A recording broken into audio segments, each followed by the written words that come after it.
Well, welcome to the 24th episode of the Burress Law Life and Friends podcast. I'm Jason Burress, your host, and today I've got a very special guest, my good buddy, Kevin Fowler. Hey, everybody. How are you doing?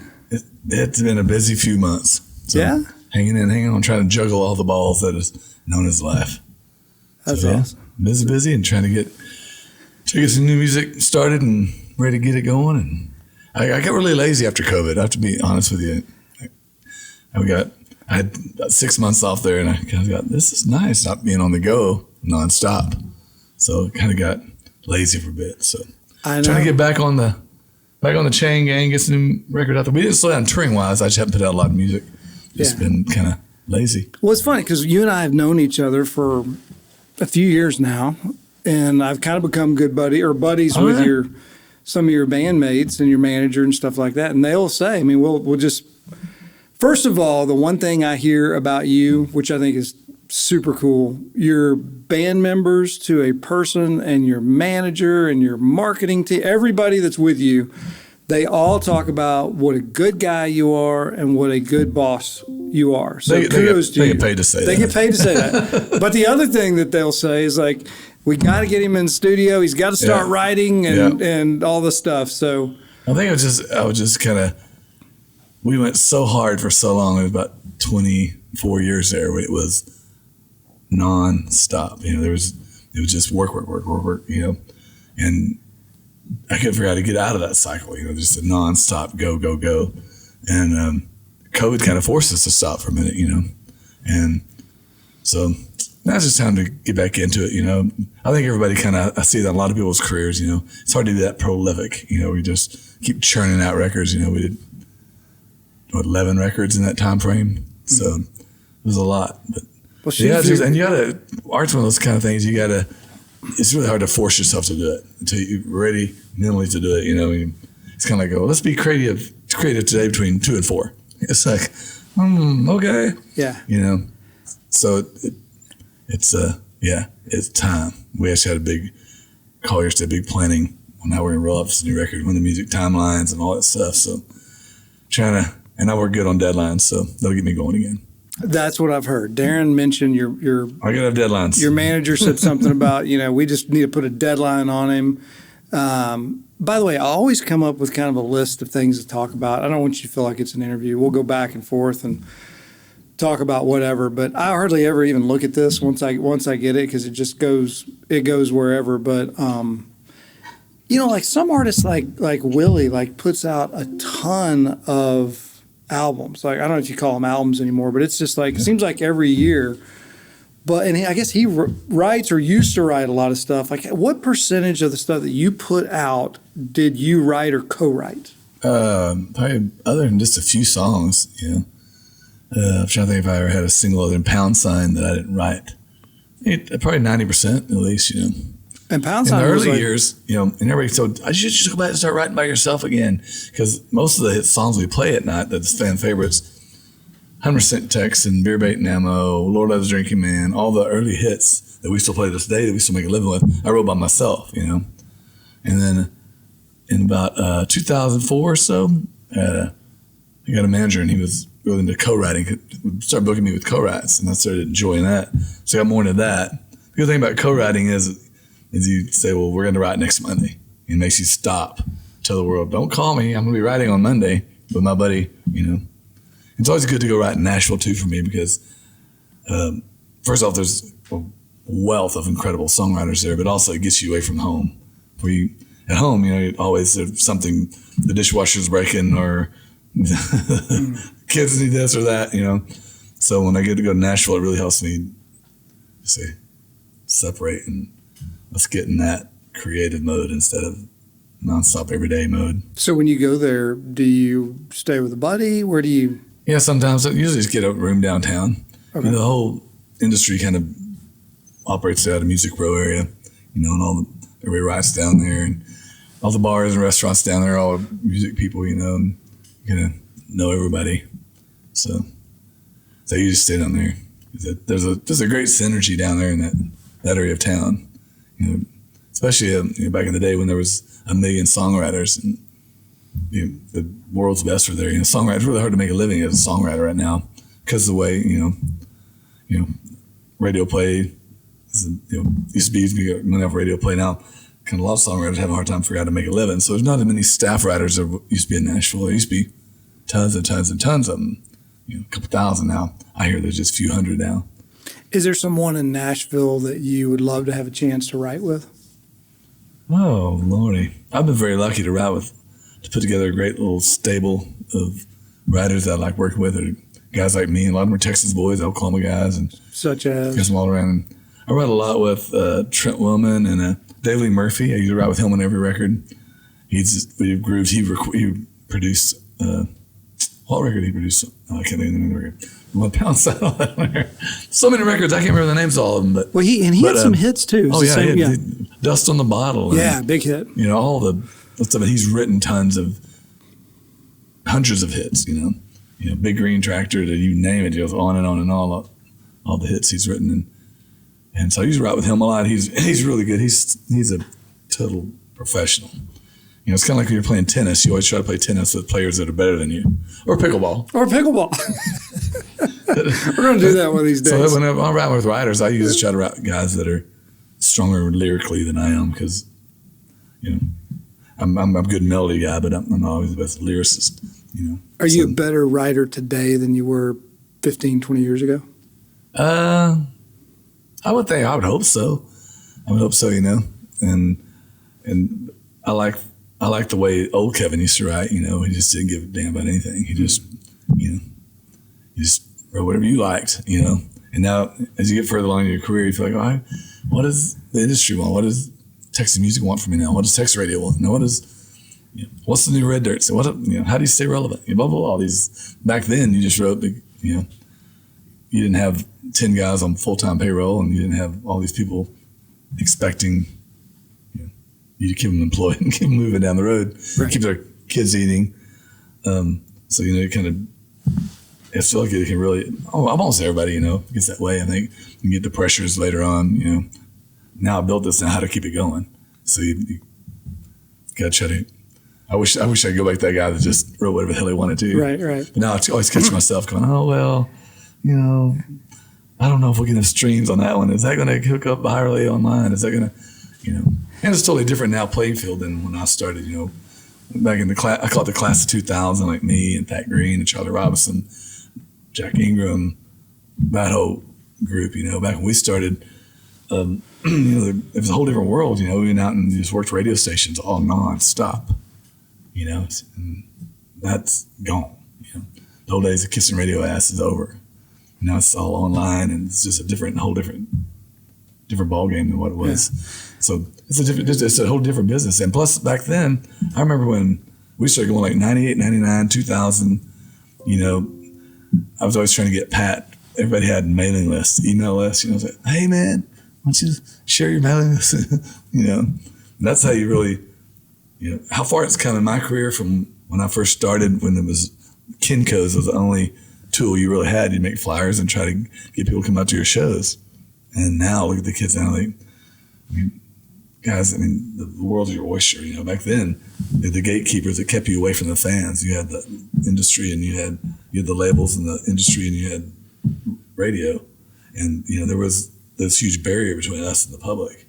And now, if you have good music, there's guys on the radio, and look at all of me. Like just think Cody Jinks. Even he's a good example from here. Never had any radio. Sells out arenas. Co Wetzel's another one, no radio. There's ways now you can do it without radio. So Cody Jinks, and I couldn't name you one song other than there's a Daryl Dodd song that I think he does, but he did a lot of stuff on promoting on Facebook. Like his stuff would show up on my social media feed, and it was click here. And I thought he weaponized social media about as well as anyone. Yeah, and all of them do. All the young kids do. And old farts like me, So back to the social media. Back to the songwriting. Ray Wiley Hubbard and probably a lot of others have talked about, when you do write a song, be ready to have to sing it for the next he actually told 40 me that. years. Yeah, she told me that one time I was Steamboat, and I was talking about Burbank Nemo and Up Against the Wall, Redneck Mother. He's like, Kevin, you got to be really careful what you write because you may have to play it a really long time. Yeah, because I've heard that he doesn't really think it's one of his best songs. It's a 3-chord song, not even a minor. But then he talks about twice a year you go out to the mailbox, and it feels pretty good. Yeah. So, any song you wish you didn't have to play? I love them all, but just one kind of comes to that mind is Burbank Nemo. I almost didn't cut it because I thought it was so stupid. And there was a radio station guy there in Austin, Chris Knight, and he was program director of this little independent, another Chris Knight. Chris Knight, okay. Not our Chris Knight today. But he's like, that's your single, And so I went and cut it, and then we were going to Speak of the Devil's going to be our lead single off that, or 100% Texan. And he's like, dude, I'm going to play Burbank Nemo. So he literally started playing Burbank Nemo on his station. And big show here in town, Hawkeye, the Dorsey Gang. Yeah. Terry Dorsey and Hawkeye, they had the morning show, big KSCS here in town. And he would happen to be in Austin for a softball tournament. And he heard Burbank Nemo. And he went down to Waterloo Records there in town and bought the CD and started playing Burbank Nemo on their morning show that Monday morning. And they played it every morning at like 8 or something. And from that one thing, though, my whole career launched from that. I mean, Burbank Nemo, I was just wanting to sell 1,000 copies of that record so that we could break even to pay off all the credit cards I'd maxed out to make it. And we ended up selling like 150,000 units of it. Most of those were awesome. They were cash. It's like you could print them and then you go put them in stores. It's like, I don't even know those. Do not listen to this part, IRS. Do not listen. Just cut. No. But that was statute of limitations. That was the glory days of that was the CDs were king, Right.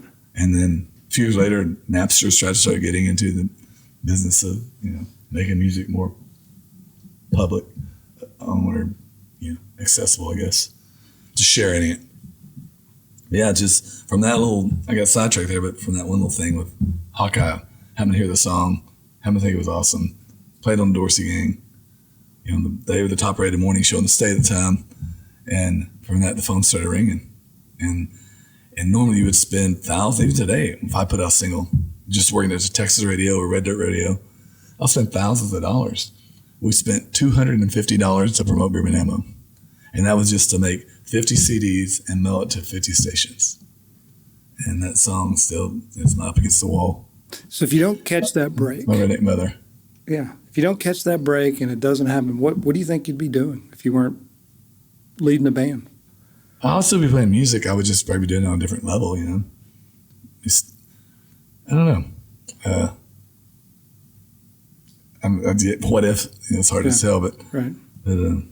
We've had been a very career. lucky, and also we had some bad luck along the ways, things like there. And then from that, we started getting record deals, and every time I would get the record label, they would go bankrupt.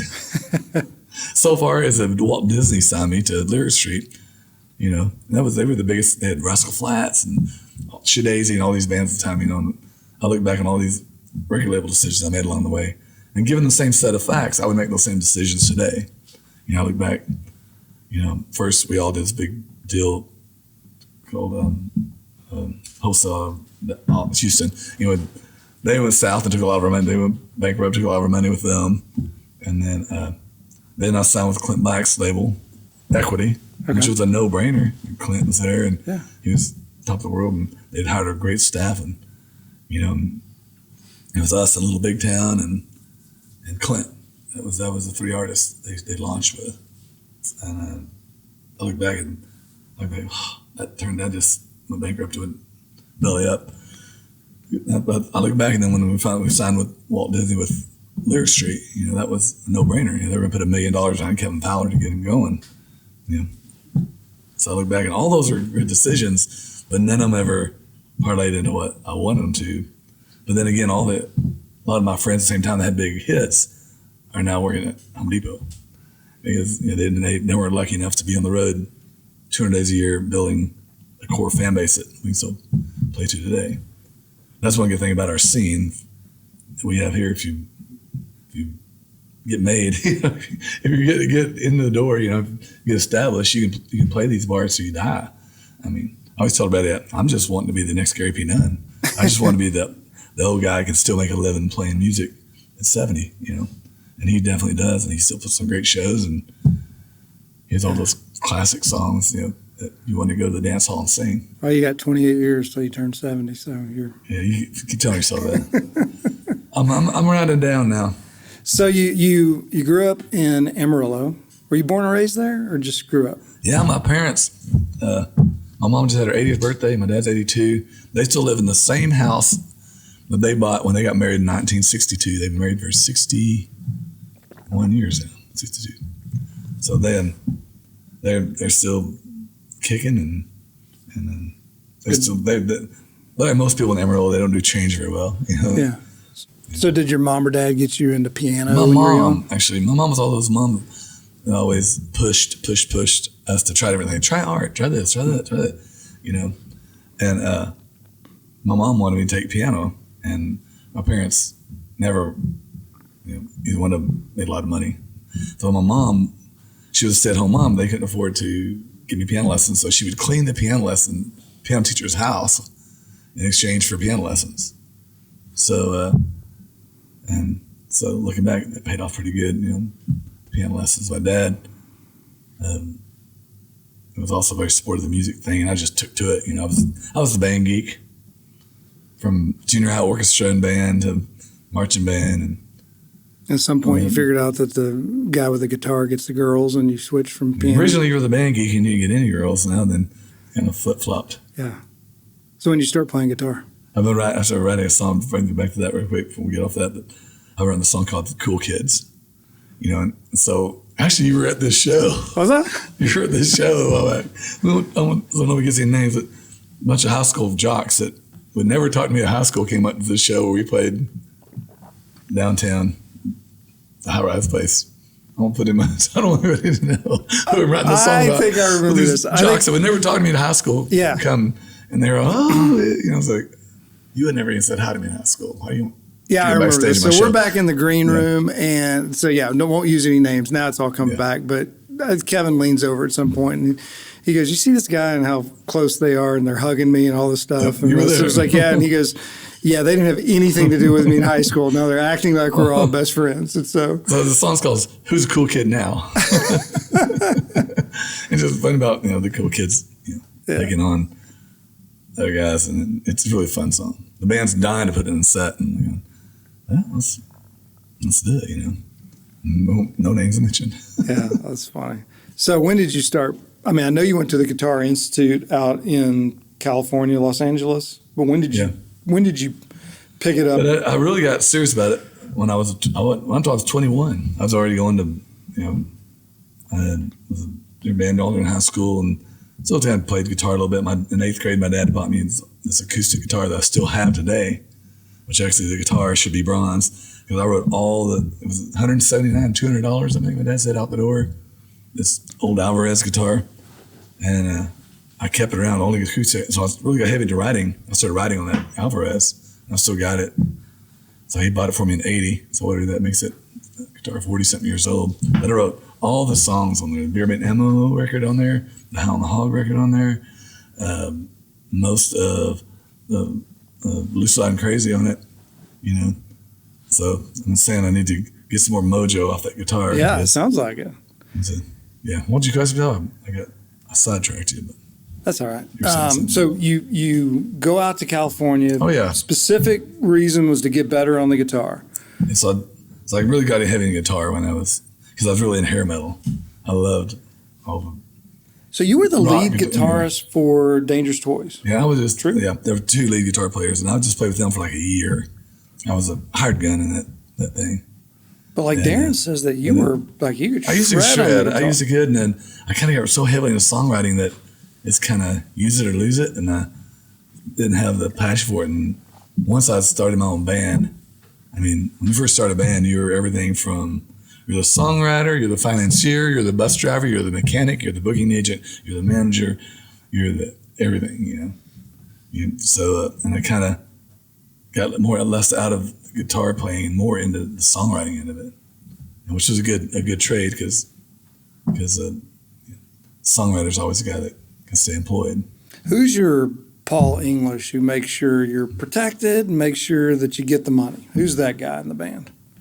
Oh, Darren's been with me since '02, and he and I grew up in Amarillo together. You knew him, and in high school I went and saw a buddy of mine play drums in a band. And went and saw this band. They were called Warrior, and Darren was a singer in that band. And so years later I realized, you're that dude. And so, but Darren was the guy in town that ran sound for all the bands, okay, and recorded. I had a little studio there, kind of the audio guy. And then I moved down here, and Dangerous Toys needed a sound man. Said, hey, come up and go on the road to Toys for a bit, or sound man. And that got him to Austin. And about then my thing started rolling. So he started running house sound for us. So he does house sound, front of house, and he does tour managing. Got it. And tour manager is really just a nice word for babysitter, especially the younger years when it's all nudie and you're out there. And the tour manager's got to be the mother hen, keep everybody so some friends on the rails. Some friends and fans gave me some questions that they really want to know the answer to. And one of them is, what year did people start to recognize you in like grocery stores, restaurants, things of that nature? In the early 2000s, in this whole the red dirt scene as we knew it then, okay, really started to. What was that like? Me talking to me? Yeah. And it was pretty bizarre, and we have a great fame of the red dirt thing. We have our own. It's a great degree of fame. It's not like you're Jessica Simpson or right, one of the. We were talking about her yesterday, or Britney Spears, or you're a huge, you're Garth Brooks. You can still have a life, but it's comfortable fame. People, hey, come, grocery store saying, hey, take a picture. Not like those guys can't even function, right? And so it's always been. I've never had any problem with it at all, and it's nice. So you've never been on. I wish I was better at remembering people because I meet so many people that it takes me like 4, 5, 6 times to meet somebody before they finally get I call it my middle Rolodex before I get them logged in. Okay. You're the dude. So I think you do a good job of pretending them because I'm a good faker. I was talking to people and I said the one thing about him is he seems to really remember people when he meets them. And I told the story about, I guess you were committing names to memory because I've been next to you and you've been seeing people that act like you know everybody. Okay. And me and Janice, my fiance, we have this system down. If somebody comes up and I go, have you met my fiance? And I don't tell them her name, their name. Her goal is to get their name. Yeah. My wife and I have that system too. Oh, how do you know Kevin? Yeah. What's your name? Yeah. I'm sorry. Yeah. And I'm soaking all this in and acting like I knew it all. Yeah. You always need a wife or significant other to help you with that. That is for sure. Okay, I'm going to switch gears. I'm going to read you something that you wrote or your team wrote on your social media. Okay, This was a couple years ago. Actually, it was last year. We got a call last week from some of the staff at University Children's Hospital in San Antonio. They told us about one of their patients, Maya Zamora. Maya was seriously injured in the Uvalde school shooting. She's in the hospital recovering from multiple bullet wounds. They told us that she's a big Kevin Fowler fan, and her family had planned to come see us play this weekend before the shooting occurred. She was very sad that she couldn't attend. The hospital staff asked if there was any way we could come by and surprise her, and then there was some pictures, and you were there. Man, experiences like that have to be profound. And that was just shortly after the shooting. It was just maybe a month or so after. Well, the 4th of July, and I think that happened in May. And we were playing there for 4th of July, and so we went up and hung out with her for a while. It was just really cool. But yeah, it really brought it home. You see stuff on the news and you go, yeah, something bad happened in reality. It's like you hear about this stuff all the time. But when you see this little girl, she had 9 bullet wounds, I think it was. One through her arm, one where she held her hand up like this and shot through her hand. Had reconstructed her hand. She had one through her torso, and she was just shot all up. And it was just like, it's like really insane. And we were there, she started talking about the events that day, and everybody in there got really quiet. And so she's never opened up about this until till you got here. Some reason now she feels comfortable, and she started just asking about the questions about that dance. Everybody in there is like crying. I'm going, "Whoa, this is heavy." It's pretty special though when you can make that kind of an impact on someone. And so it was really, really wild. But yeah, I've stayed in touch with the family, and I heard her mom actually was on national news last week, talking about the year anniversary of it.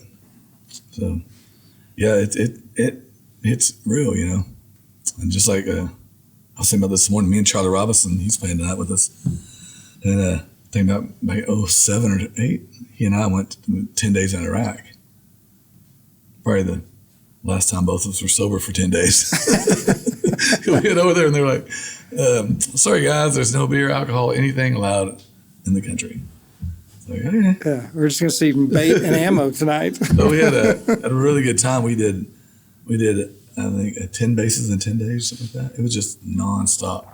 It was a blitzkrieg. Every day you come in, go to the hospital, meet some guys, shake some hands, thank some guys, do the show, and every day we do these combat landings down into because you couldn't just come in low because they shoot you. See these combat landings they call them over the. It's like a horrible corkscrew coming into the bases. Every day I'm like, Charlie's loving it. Yeah. I remember one day they were mortar fire was coming in. They had these fences shooting down there. Everybody get down, getting these like culverts. Looking, Charlie stems off the culvert and he's filming the artillery coming in. It's pretty crazy. It was a fun trip. So we got to see a lot of cool stuff and meet a lot of cool people, and that kind of goes just right along with that whole meeting Maya Zamora and her family. That was a really eye-opening trip. We were in Charlie. Imagine what? I remember what place we're in, but there was like these siren starts going off. Everyone's hollering, and copters are coming in, and they're bringing guys in on gurneys. They've just been shot up. And right by us, it's like the story right out of MASH. And we're both like, yeah. And it's just right there. They're stand back, and they're pulling them off these copters and wheeling by, and they're moaning and groaning. It's like, wow. It's heavy. And that's just like, you see stuff like that. Now it's not just on the news. Now it's personal. It's right here in your face. Yes, it is. We just had it happen here in Allen a few weeks ago. It was just crazy. And we went one day, I'll never forget it. I'll tell people this story about when we were over there. We went to one of those hospitals one day, and then this little Iraqi girl in there. And she'd been shot in the belly. She had a little baby food jar and looked like a 7mm, big bullet in there. And she had the bullet sitting there. And these interpreters kind of telling us what they were saying, what we were saying. But it kind of came out of it was that she had been shot. I remember she was Sunni or Shiite, or which one. There's two teams that were hating on each other back then. But the other team shot her playing in her front yard. It's like, forget how good we have it here. Yeah. But a lot of those are cool experiences that we've got to experience because of the music. Or think back about them sometimes and go, wow, we've seen some stuff. And all because of beer, bed, and ammo.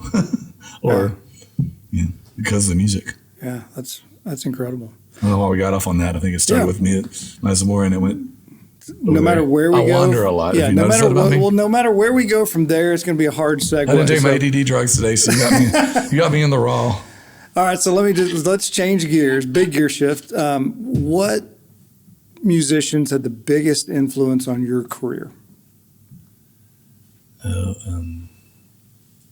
Man, there's been a ton of them, but man, when I saw Del Watson play early on, I was still playing rock, and I was trying to do this blues rock kind of thing, and saw Del Watson playing. He's playing every Tuesday, Wednesday at the Black Cat down 6th Street. And I was like, man, I was writing more and more country stuff, and I was like, this guy's really cool. And then when Dwight first came out, because my dad was a huge country fan, and when you're younger, you're trying to play music to piss your parents off. I'm cranking Van Halen wide open, over my dad's Johnny Horton. He's trying to play, Right. And so I never thought country was cool. And when Dwight Yoakam came out, it was funny. He was at your party. No, but your party. That was my other best party. Wrong party. I would love to have Dwight Yoakam at my party. Sorry. But not his rider, because I've heard his rider is really tough. But, yeah. And Dwight Yoakam came out and thought, man, you can be cool and country. Yeah. And he was like, so almost outlaw at the time. Not like Hank Jr. kind of outlaw, but he was just slick, you know. That's really cool, and I loved all the shuffles and stuff. I saw Dale at the Sons of Herman Hall. Have you ever played? Did you ever play there? They got them all over, but the one here, the big one, I never played there. I don't think so. Okay. I figured you probably played everywhere. Yeah. It seems like it, but I don't ever remember playing there. They do a lot of more of the dance hall bands there, you know. Okay. You know. So y'all aren't a dance hall band? I don't know what. I kind of feel like you are. We are a dance hall band that plays. We still play all the dance halls, but you know, our bread and butter really is fairs and festivals and rodeos and yeah. I don't know what you call us. Christmas parties. In fairness, I mean, when before this whole scene started, what now we call Texas Red Dirt. Yeah. When I was playing a lot, we were a dance hall band. We played Club 21 and we played Copeland, all the dance halls in Hill Country. You know, in Hill Country, every single town has a dance hall. The German, the Czechs, and all those, they have their dance halls. That was it. And so we were making a little living playing those. And then Pat, Corey, Pat Green, Corey Moore were doing this, and Roger, they were doing the college, collegiate thing. They were playing all the college towns and everything. And my whole goal is I wanted to be able to do both.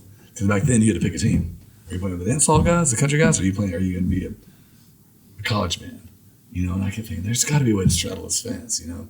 I just kept working both sides of the fence. So it was really cool to see those two kind of meld over the years. And I was trying to get both of them together, tried to hit them both, and they kind of just turned this one big thing in front of us, you know. Okay, so we had the biggest influence question. What artists do you look up to the most and why? So you got to keep me on point. But yeah, I've got my own challenge. That's why I've got my teammate over there in case I stray. There's a ton.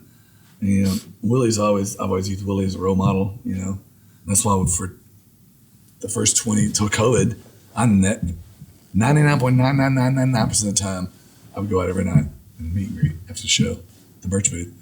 And I learned that from Willie. So I saw him at Stubbs early on, like in the late 90s, and he stood at everybody's bus and just signed autographs, and it was nice and signed our stuff, and he did that for years and years until finally I think he just couldn't keep up with it. But he was just so good to his fans, and I kept with the rock world. I kind of I was like, rock bands treat their fans crappy. It's like, no wonder, you don't have a lot of longevity here because you're not building a fan base. You were just living off of MTV and radio. And so when that went away, when grunge came in, I saw all these hair metal bands all of a sudden go, bye. I'm working at 7-Eleven because they didn't build a fan base. They were manufactured by the machine. And I was like, man, I want to build it. I want to be like the Jimmy Buffett of country, or the Grateful Dead of country, where they have this huge fan base and you can tour it forever and nobody can take it away from you. I think you do a great job of that. You actually remind me of Willie in that way, because when I was a kid in college, of course, we would hit every Willie show. And afterwards, we would go straight to the bus or his vehicle or whatever, and we would talk, and he would stay there, and he'd play, sign a guitar, invite you on the bus, all kinds of really cool stuff. Now, he would maybe sometimes have some people around, but sometimes he wouldn't. He actually kind of broke my heart one time. We went, and he was, I think he was with Annie at the time, or he's still with Annie, but I think Annie was going to drive him home or something. So I'm going, it's the very first time I see his vehicle. Growing up in the 80s, and he was so big, and he's still big, but I just always thought he drove a pickup truck, right? It was going to be an old Ford. And it's a Range Rover, and it broke my heart. What do you drive? I know what you drive, but what do you? Ford F-250. I'm a truck guy. You're a truck guy. But, I like old Fords. I've got a 1950 Ford F1 that I totally restored. That's my baby. Very similar to the Ford truck you came up here in. Yep. Except this one has a little more firepower. I can't wait for us to open that up. He's got the Ford Lightning. Yeah, we're trying to get. We're on artist time, and by the way, just so y'all know, I've got my all-time best friend Clifton Finley here. I've got one of my teammates here. I've got my godson here. I've got my best friend's wife. They're all out here. So everybody's trying to keep us on task and trying to get us here. And one thing's Kevin's saying, can you get us over to the interstate and punch it so we see how fast this goes? I'm like, so that's where we're going from here. I've just got to safely get him back where he can play. You got no attorney who can get us out of jail? No, I mean, we're okay here with the McKinney Police. I feel sure. I'm pretty covered. All right. How many songs have you had that have topped the charts or charted with the Texas charts? If you know. We had something in the teens. Yeah. Okay. But I always remember that girl was our 10th number one. I think we were probably 15 or so. And, we've had a heck of a ride. We've been very lucky, very blessed. How do you define success? That is a big question. And I feel successful even, a lot of times people say, glad you made it. Or somebody will say, man, you never really made it. I'm like, well, to me, this is what I shot for, to make a good living playing songs that I write, and have a great band and play when I want to play and don't play when I don't want to play and don't have to take crappy shows if I don't want to take them, I get to do exactly what I want to. So I feel like I'm winning at this game. Absolutely. And I think everybody has their different, to each some guys, it's going to be to gross $100 million a year and, be a national guy. And to me, I love the fact that I can go make a living on the weekends. I can go home and go fishing. I can get on my tractor and I can, I've been on my skid steer the last 3 days burning brush. We had a huge storm in Hill Country a while back, so we're still cleaning up from that. But I enjoy that stuff, And so I'm doing, if every day I get up and do something I enjoy, that's winning, right? Have you ever had trouble remaining grateful, like when you see an obviously less talented artist that, whether they're pushed by a big record company, by big money or whatever, or maybe they're young and good looking, but for whatever reason they make it nationally? Is it ever hard kind of remaining grateful if you see something like that, somebody that's not as talented make it? I mean, you see it all the time. And, the fact of the music business is that motivation is king. It's such a hard, competitive, dog-eat-dog world. I mean, look at all the great vocalists normally aren't, the ones that really make it. The ones that make it are decent vocalists, and they have incredible drive. I mean, look at the charts. Look at everybody's on the charts. So there's not even a lot of virtuosos there, but they're workhorses. So if anybody has a hit, you see them out there, they work their butts off for it. I mean, there's no way around it. Back in the day, you could get a little radio flash. You get lucky, but now you got to get out there every day and get on social media, and you got to tour your butt off. There's just anymore. You just don't see that anymore. And usually the guys that kind of get lucky or comes easy to them, they don't normally last very long. So I was getting ready for this, and I was looking. Obviously, I know you have daughters, and there was something I saw about your daughters going to see Taylor Swift, and one of them is just almost crying. Oh yeah, totally. When you look, I'm sure you can take something from every artist, but like when you see Taylor Swift and she brings that kind of emotional reaction to your own kids, like what do you take from that? Man, it's just the power in her. She falls right in that, what I said before. Not the world's best vocalist. She's the world's best worker. And she works her ass off for the last 20-something years. And it's been cool seeing her go from nothing to what she is now.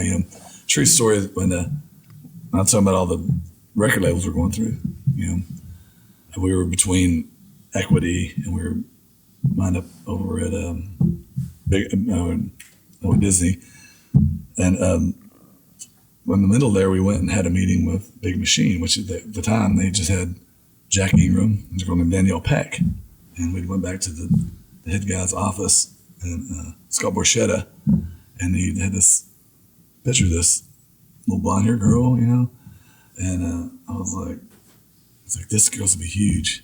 And played that first song, Tim McGraw, one of those songs. I was like, we both out there were like, that's going to go over like a lead balloon, because right then you had all the blonde hair girls, Miranda Lambert out, you had Carrie Underwood come out, you had all these pretty blonde girls, and we're like, this girl's 17. How's this going to work?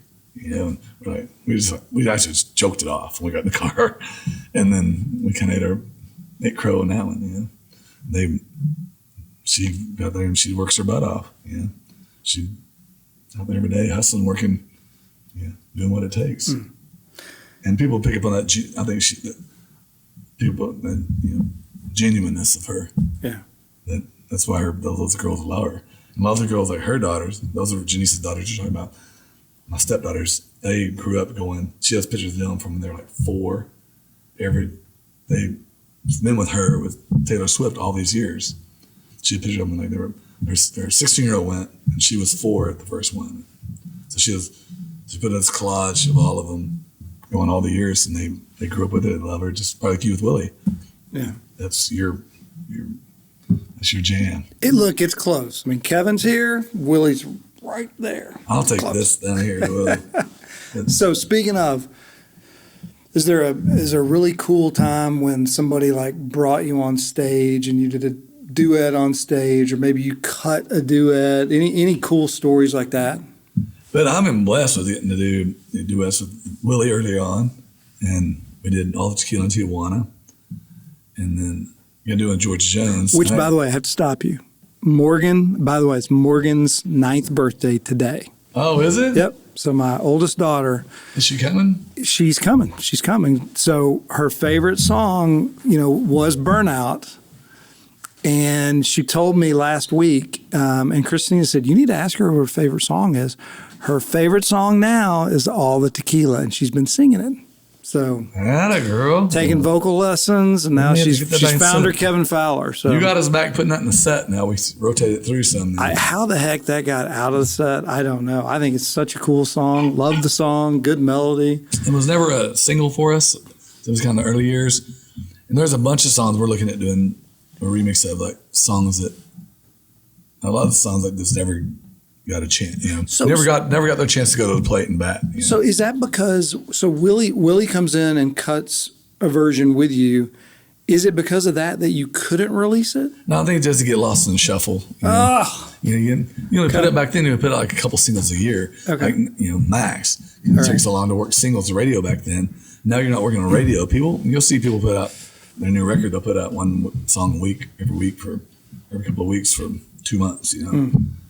So you it's a totally different machine than what it was back then. Yeah. You opened for Willie a couple months ago. What was that like? We played him many, many times over the years. He's always so cool. So cool. I can tell you a bunch of Willie stories, but we're not on.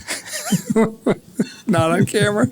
So this was different though. So I mean I've gone to over 100 shows over the year, almost 100 shows, and he's sitting now, and that's that. And we all age, and we see our parents and grandparents become less physically able, and he's like a 4th degree black belt or something, but he's sitting now. Could you see a big difference? And he sounded great. He did great. He was sitting down. It was me, Stoney Rue, and him at Outlaws and Legends in Lubbock. I know what show you're talking about, yeah. And he sounded great. So did you do a duet or? No, we just got him and sang on what was him. I'll Fly Away. He does this big thing at night, and everybody gets up. Right. I'll fly away, oh Lordy. That's him. And he's just always been good. Always been good to us. I feel like you've made it if you've gotten a chance to sing with Willie, so that's pretty cool. Janice, my fiance, she was going through some cancer a few years ago, and Willie got her probably medicated. He did way more than doctors can do. That's awesome. Okay, I'm going to give you artist names, okay? And I want you to give me a word or sentence to describe them, okay? Not 3 paragraphs, but just a little bit. Roger Krieger. My buddy. Yeah. Me and Roger, we started off in the same time, class of 2000, we call it, Ray Wiley Hubbard. Ray Wiley, the Godfather, for sure, He's my neighbor there in Wimberley, and I'll see him down at the cafe or whatever, Still just so Ray Wiley doing this. Oh, he lives in Wimberley? Oh, okay. Literally 10 minutes from me. Robert Earl Keen. Man, he was the forerunner. He was the guy that this whole scene we have now, I thought Pat and all those guys and all of us just took what he had done and took it to a whole nother, turned to a genre. He was the first one, he asked me in this scene, he was the first big star in what we now call Texas Red Dirt music. He was the guy, and everything kind of went from there. There had never been a Robert Earl, there wouldn't have been a Pat, there wouldn't have been a Corey, and there sure wouldn't have been a Krager, because all those guys, they came from from seeing him that tree at Green Hall, So yeah. The music business, Texas music business wouldn't be what it is today without Robert Earl. Pat Green. My boy, my troublemaking buddy. Yeah, so it was your birthday. What was it? May? Was it early May? When's your birthday? We just played him last weekend, but no, but my when's your birthday birthday? May 11th. Yeah, I saw him put a post out and celebrating your birthday, and cool. I didn't know if y'all were good buddies or not. But everybody in that class, everybody's good very, buddies. Very good buddies. There's no Okay. tension that I know of anybody. Everybody, Pat was really big. When he really blew up, they all sang "A Rising Tide Floats All Boats," and so Pat blew up. And Pat was actually one of the first ever regional internet stars. He was huge. Regional, like you didn't have huge regional stars like that. There wasn't a playbook for what Pat went through. He went from playing Green Hall and Barry selling out to selling out the Houston Rodeo. And those are things that George Strait done and Garth Brooks done.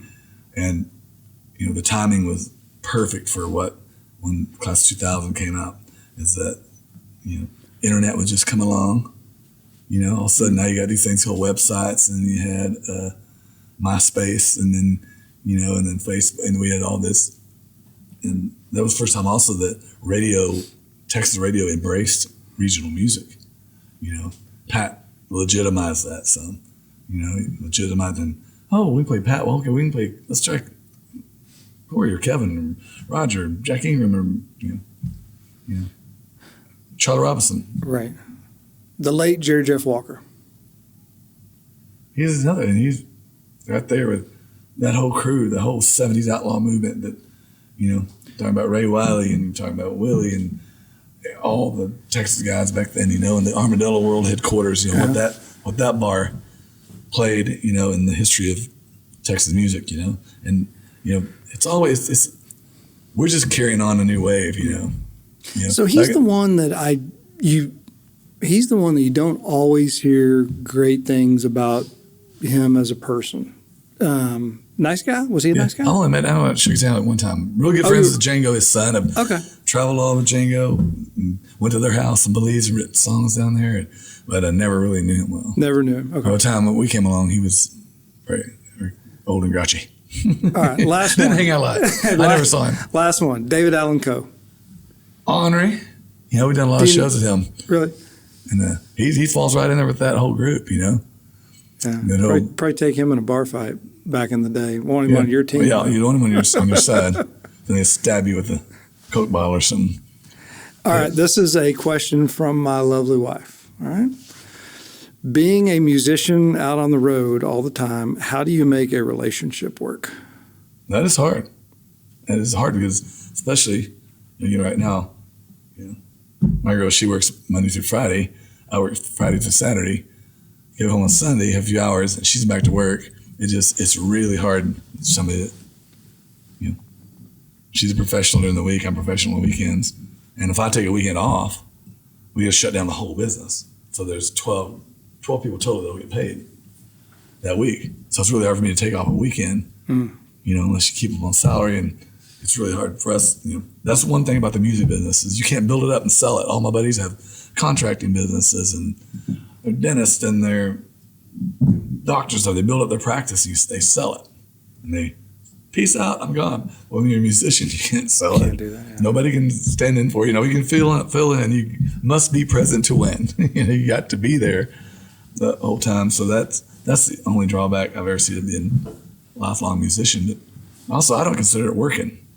An hour and a half a day we're on stage. I do that for free. It's the travel that you got to pay people for. But it's hard to make. When you have two people doing two different careers, it's tricky. All right, we're winding down. A few more. Favorite city in Texas? Ooh, now that's hard. I have to say Wimberley right now because I'm living there and so deeply entrenched there. But man, As in deeply I can't entrenched hide. as you're the king of real estate in the city of Wimberley. No, it's got a few places there. They're good ones. But man, I love Green. My favorite place in the planet. I always joked that one day I'll live in downtown Green. I was going to Southwest I love and just hanging out there. It's hard to pick a favorite because, man, I still love to go to the Riverwalk at times. I still love to go to Fort Worth and stay down the stockyards and just hang out and have a steak and stumble over the white elephant and have a beer and a burger. Or, you know, that's one thing about Texas. It's so vast. It's, you know, all the way down the valley. You know, get the world's best Mexican food. And we're San Antonio South. You know, great Mexican food. Up north, Panhandle's a totally different beast. Yeah. Amarillo, you know, where I'm from, it feels more like Oklahoma, but it's still Texas. Yeah. So I was at Southwest, and you know, obviously it was before cell phones were cell phones. You had maps, and I didn't have a map, and I took a wrong turn. I think I was heading to Wimberley, maybe, but anyway, I wound up went right down the road, seeing Green Hall, and that's how it was the best mistake I ever made. Yeah. See what I did there? Yeah. Yeah. Boom. You turned right down Hunter Road. Indeed. And up to Green Hall. All right. What achievement are you most proud of? Oh man, probably my kids. They're pretty awesome. And your grandpa now. My grandpa twice over. The oldest one has two. A little baby boy, and a 2-year-old. Oh, he's 3. So we have a 3-year-old and a 10-month-old little girl. So yeah, they're all different levels. You know, I'm proud of the music, but you know, the little bit that we played in the history of Red Dirt music. You know, just be a part of it and be a fly on the wall to see what it's turned into. You know, I'm proud of that. We were lucky to be there at the right place at the right time and to see it grow into what it is now, you know. And the guys now they have the internet. We didn't have it back then. It was just starting. And just to see, me and Parker McCollum were watching Pat's show the other night and we're sitting talking about all this stuff going on and everything. It's so awesome to see now that the tools are there. If you got the music and you got the talent and you got the hard work ethic, that you can take it to what these kids are doing now. Cody Johnson, Parker, Cody Jinks, these guys have taken the Texas thing and have made it so freaking huge. Bigger than Pat ever did, bigger than anybody ever did.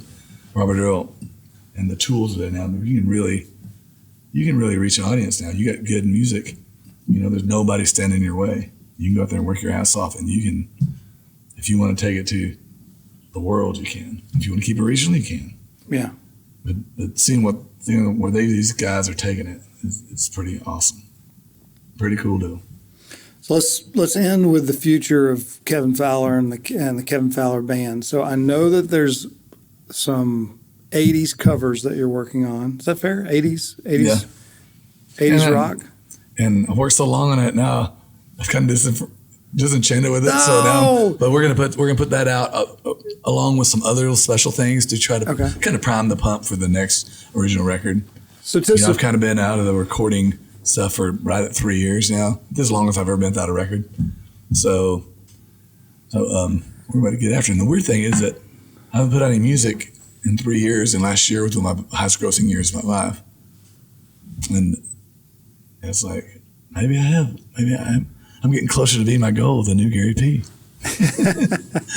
So songs on the cover album, give us a few of those. Oh man, we did a White Snake's Here I Go Again, and it sounds like it's country. It's a train beat. Tonight, what we're gonna play tonight? We did a really cool version of the Rolling Stones' Honky Tonk Woman, and it's a real country song now. It was always kind of country flared with theirs, you know, country rock, but we made a shuffle out of it. We put a Dwight spin to it. Okay.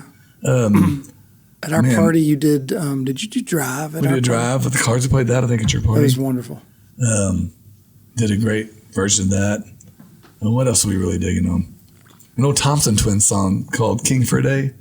If I was king for just one day. I don't remember it. Oh, man. We did a really cool version of it. It should probably be the single. So, yeah, who knows? I mean, when we put out Fat Bottom Girls, all those college kids thought it was my song. So maybe they want all these old stuff. I think it's new original material. So is there a date to go in and cut these songs? Which one? What the? Either the covers or the covers new are all stuff? cut. They're cut. They're cut. Yeah, they're cut. So when's it going to be four released? or so, 4 or 5 of them are done now, and we're timing that out with the release of we got the new original stuff ready. So yeah, it's ready to go. It's maybe about four that I know are ready to roll out. So any and I hate to talk deadlines, but like any timelines, like when you're predicting? Probably the next 6 weeks or so, we'll start putting that stuff out. You got to time it all to get those going. Kind of prime the pumps for the new music. So the new music you have not gone in and started writing yet? I wrote some. Okay.